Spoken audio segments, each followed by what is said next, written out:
Salut tout le monde et bienvenue. Aujourd'hui, on s'attaque à une de ces questions qui, à première vue, ne sert à rien, mais qui en fait cache toute une histoire.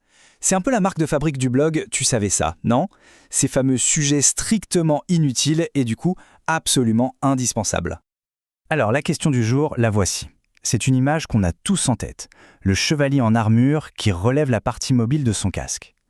On pense savoir ce que ça veut dire, mais en réalité, c'est bien plus profond. Derrière ce simple geste, il y a des codes, des symboles. Et vous allez voir, ça a même un lien direct avec une de nos habitudes d'aujourd'hui. Allez, c'est parti, on décortique tout ça. Bon, avant de comprendre pourquoi on la lève, cette visière, la première question à se poser, c'est pourquoi est-ce qu'elle était baissée au départ? Ça paraît évident, mais c'est vraiment la clé de toute l'histoire. Ok, il faut s'imaginer le chaos total d'un champ de bataille au Moyen-Âge.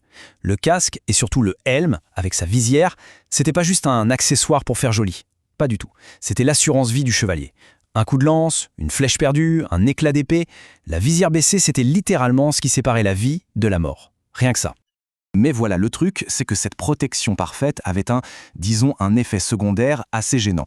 L'anonymat complet. Une fois la visière baissée, impossible de savoir qui est qui. Ami, ennemi, le grand-duc de machin ou un simple soldat? Plus personne. Le casque qui sauve la vie gomme en même temps toute identité.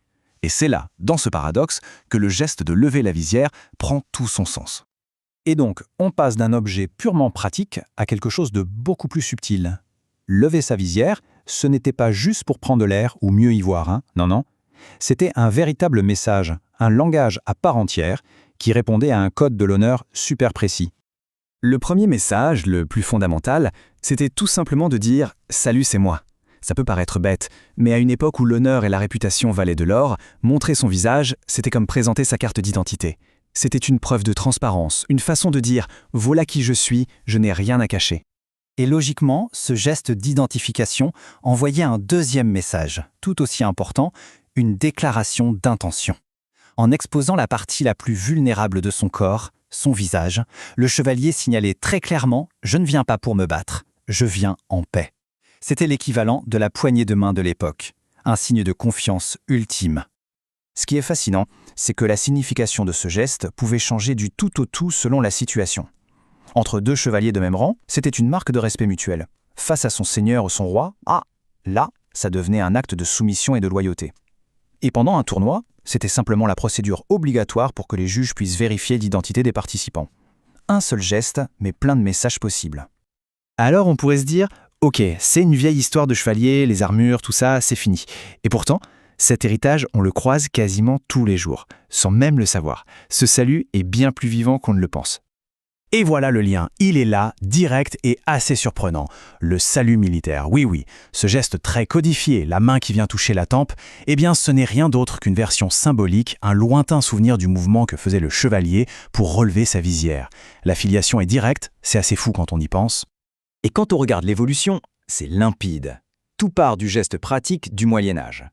Quand les casques lourds disparaissent, l'habitude de saluer en touchant son couvre-chef, comme un chapeau, reste.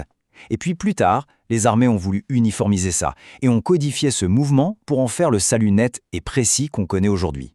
C'est la même idée de base qui a traversé les siècles.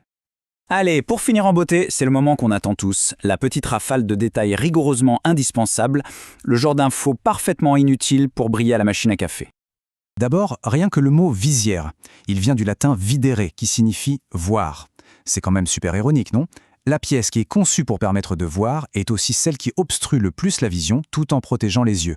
Un petit paradoxe linguistique et pratique. Et en vrac, quelques autres pépites. Ce geste était aussi un acte de courtoisie et de galanterie envers les dames. Le fait qu'on note encore notre chapeau aujourd'hui pour saluer, c'est un descendant direct de ce même réflexe. Et un dernier point, même si les chevaliers avaient leurs armoiries sur leurs boucliers pour être reconnus de loin, la preuve finale, la confirmation ultime, ça restait de montrer son visage. La prochaine fois qu'on verra un salut militaire, on ne verra plus seulement un geste formel.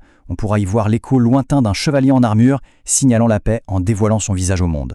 Ce n'était donc pas un simple geste de politesse, mais bien la clé de tout un code d'honneur qui résonne encore. À bientôt pour un nouveau sujet.